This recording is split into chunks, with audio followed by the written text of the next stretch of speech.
শুধু আমরা তাদেরকে নিয়েই আসলে মূলত কাজ করছি। রাজা যেমন আমাদের রংপুরের আজীবন সদস্য, যার কারণে আমরা রাজাকে আমন্ত্রণ জানিয়েছি। আজকে আমরা আর কারোর কথা শুনবো না, আমাদের প্রধান অতিথির দুটি কথা শুনবো, তারপরে আমরা আমাদের অতিথিদের খাবো।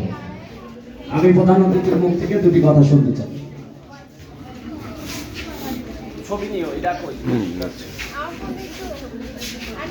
সবাইকে শুভরাত্রি।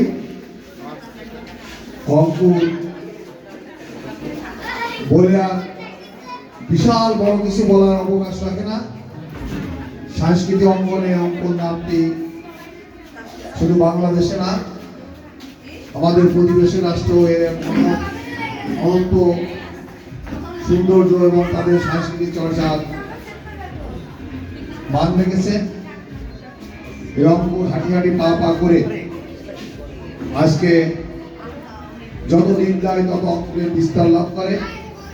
বছরের শেষ দিন 2024, আগামীকাল 2025 পদার্পণ করবে। সবাইকে অগ্রিম নববর্ষের শুভেচ্ছা জানাচ্ছি।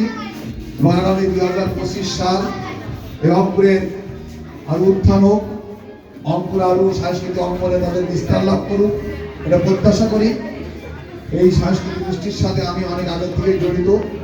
এর উত্তর বৃদ্ধি এবং উত্তর এর প্রসারিত লাভ করুক, এইটাও কাছে আমাদের প্রত্যাশা। এবং সকল কাজে সকল প্রকার সহযোগিতা করার আশ্বাস রেখেই আজকের এই সনদ বিতরণ সভা সহ সাংস্কৃতিক অনুষ্ঠানে আমি আমার কথা শেষ করছি। সবাইকে ধন্যবাদ।